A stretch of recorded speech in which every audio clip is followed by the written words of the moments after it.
যত বড় রাজা বাদশাহ হন, দুনিয়ার জমিনে শিক্ষা রয়েছে। হজে যাবেন, আপনার অনেক টাকা আছে বলে কি আপনি দামি ব্লেজার পরে যাবেন? হবে? সব ওই সাদা থান কাপড় পরতে হবে, না কাবা শরীফের ময়দানে নামতেই দেবে। পুলিশ বলে 12 ওখান থেকে। হ্যাঁ, একটা ইহরামের কাপড় গায়ে পরতে হয় আর একটা নিচে পরতে হয়, জীবন্ত মানুষের ইহরাম। আল্লাহু আকবার। আল্লাহ আমাদের সকলকে যেন হজ নসিব করেন, সকলে বলি আল্লাহুম্মা আমিন। অন্তত যদি দুনিয়ার জমিনে সম্ভব না হয়, স্বপ্ন জেগেও যেন হজ নসিব করেন, জোরে বলুন সুবহানাল্লাহ। তাহলে বুঝতে পারবেন যে সত্যি আমরা কোথায় রয়েছি। হ্যাঁ, সেজন্য যে কথা বলছিলাম, তো আল্লাহ সুবহানাহু ওয়া তাআলা আমাদেরকে পৃথিবীর জমিনে পাঠিয়েছেন মনুষ্যত্ব, প্রকৃত মানুষ হওয়ার জন্য। হ্যাঁ, দেখবেন কিছু মানুষ যখন মারা যায় সবাই তার জন্য আফসোস করে, তাই না? লোকটা এত ভালো ছিল। হ্যাঁ, তার জন্য দোয়া করে, সবরেসানি করে, 2 রাকাত নফল নামাজ পড়ে তার রুহে বখশিয়ে দেয়, করে না? করে না? করে। আবার কিছু মানুষ যখন মারা যায়, হ্যাঁ, ওর এইবার জায়গায় পড়ে গেছে, এইবার সোজা হয়ে যাবে। হ্যাঁ, বলে না? বলে না?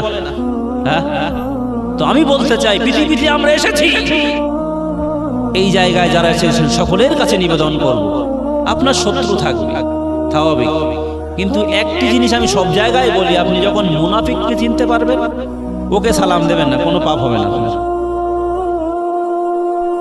মুনাফিক কি করে?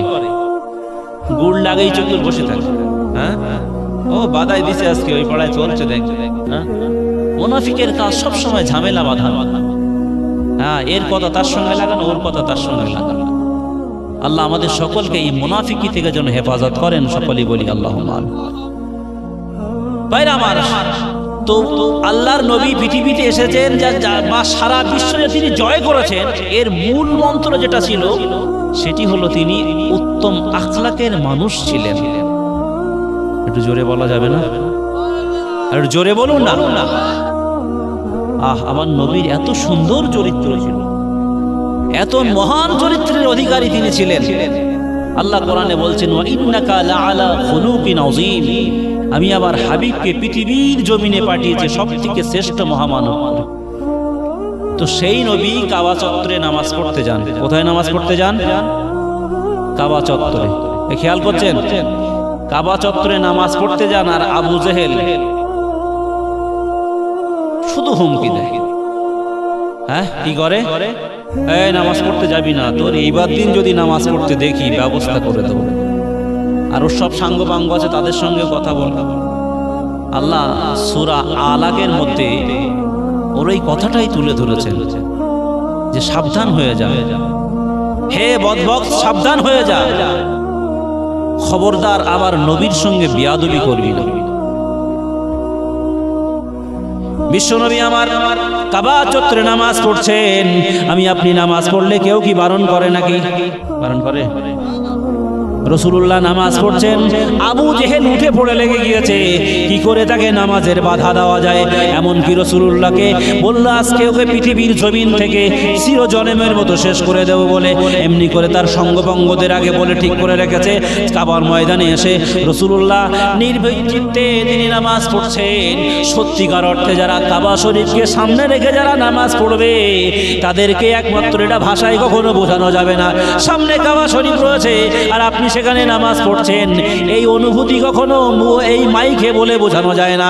ওই কাবা শরীফের চত্বরে যখন রাসূলুল্লাহ নামাজ পড়ছেন, রাসূলুল্লাহ যখন নামাজ পড়েন, আল্লাহর ধ্যানে মগ্ন হয়ে ডাইরেক্ট কানেকশন তৈরি হয়ে গিয়েছে। জোরে বলুন সুবহানাল্লাহ। মাত্রে উদ্যত হয়ে গিয়েছে, এমন কি রাসূলুল্লাহকে ভয় দেখাচ্ছে। কি রাসূলুল্লাহ কারোর ভয়ে কি নামাজ পড়া বন্ধ করে দেবে? রাসূলুল্লাহ কাউকে পরোয়া করেন না।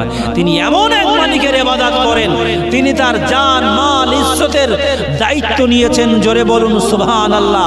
তার কোরআনকে সংরক্ষণের দায়িত্ব নিয়েছেন, সমস্ত A to Z সংরক্ষণের দায়িত্ব নিয়েছেন সেই আল্লাহ।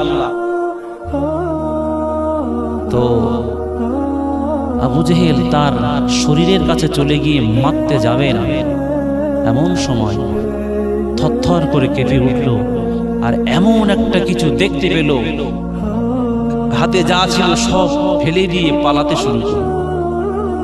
একটু জোরে বলা যাবে না? আল্লাহু আকবার বলুন। আল্লাহ মহান, আল্লাহ সব কিছু করতে পারেন। হ্যাঁ,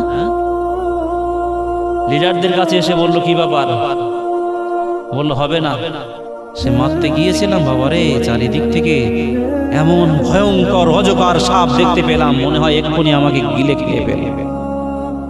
ভাইরা, সেই জন্য আল্লাহর নবী পৃথিবীতে কষ্ট করেছেন, নামাজ পড়েছেন, নামাজের জন্য বাধার শিকার হয়েছেন, দ্বীন প্রচারের জন্য বাধার শিকার হয়েছেন।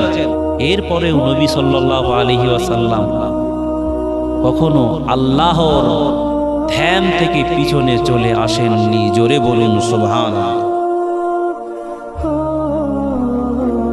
মুহাব্বতে দরুদ শরীফ, আল্লাহুম্মা সাল্লি আলা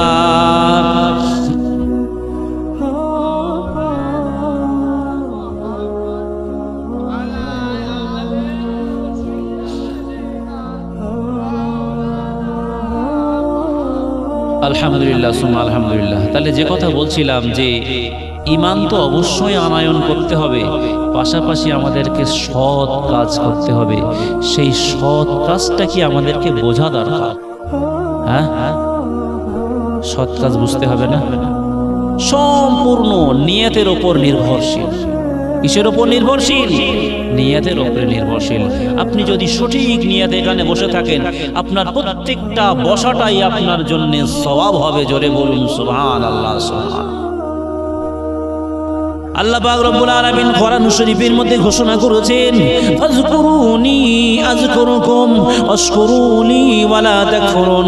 আল্লাহ কোরআনে বলেন, হে পৃথিবীর মানব মণ্ডলী, তোমরা আমাকে স্মরণ করো, আমার কথা তোমরা স্মরণ করো, আমি তোমাদেরকে মনে রাখবো। পৃথিবীর মানুষ তোমার সঙ্গে বিশ্বাসঘাতকতা করে, সারা জীবন ধরে তুমি একজন মানুষের আন্ডারে কাজ করলে, অনেক তোমাকে আশ্বস্ত দিয়েছে, তোর কর্ম উন্নতি করব, তোর পদ বাড়িয়ে দেব, তোর এমনি করে মর্যাদা বাড়িয়ে দেব, তোর এই চাকরি দেবো, তোর সেই চাকরি দেব, অনেক কিছু করে আপনার কাছ থেকে টাকাও নিয়ে নিল, অনেক কিছু করলো, কিন্তু দেখতে পাওয়া গেল বিশ্বাসঘাতকতা করে বসেছে। পরে না করে না, বিশ্বাসঘাতকতা করে। মানুষ ভাবে তুই আমার নিজের ভাই হয়ে করতে পারলি।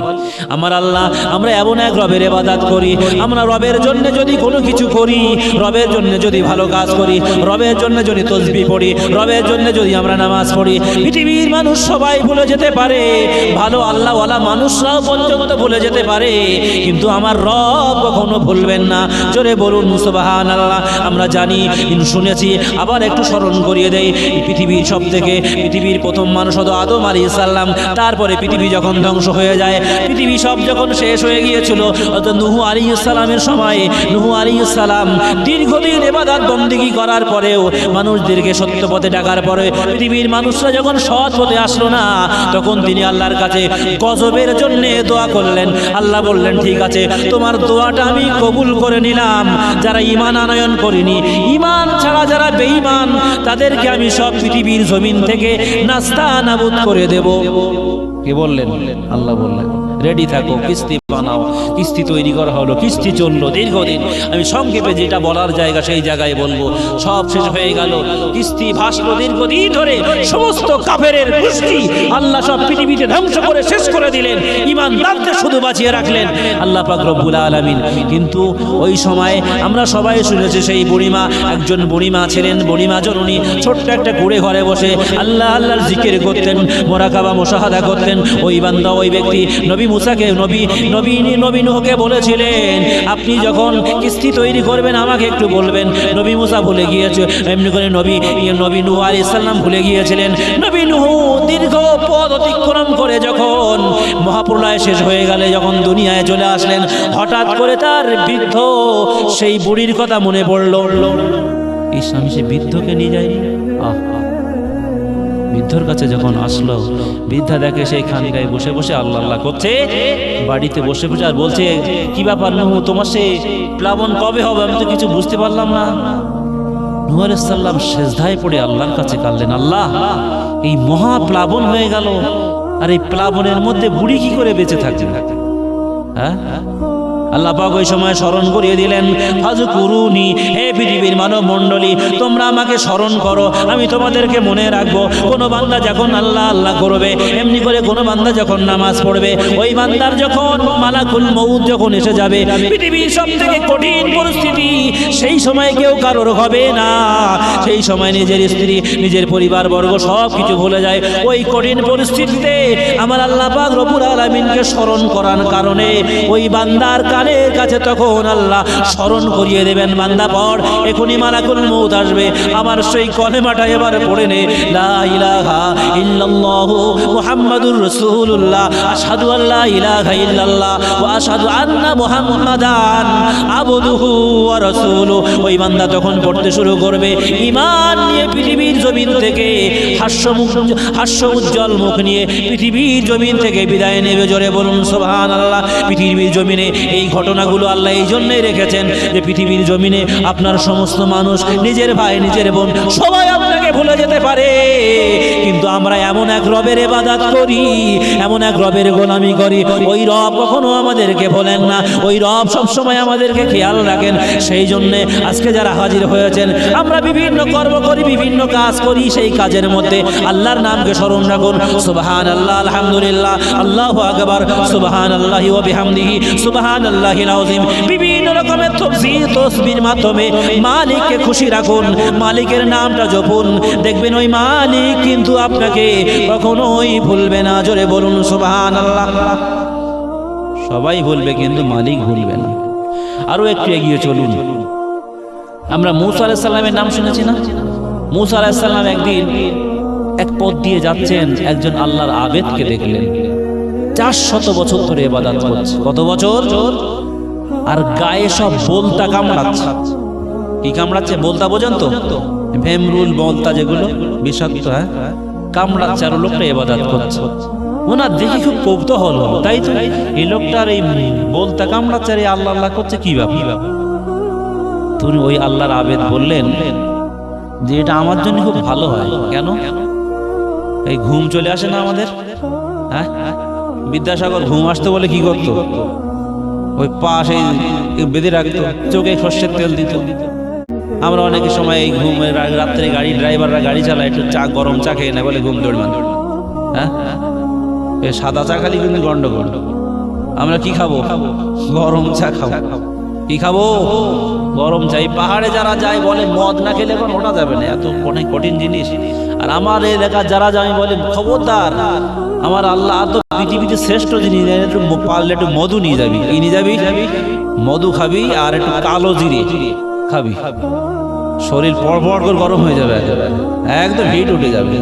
বলেছি কয়েকজন বন্ধু বান্ধব গিয়েছে, সেই একেবারে টাইগার হিল, তারপরে কি বলে সেই গ্যাংটকের একদম 0 পয়েন্ট যেখানে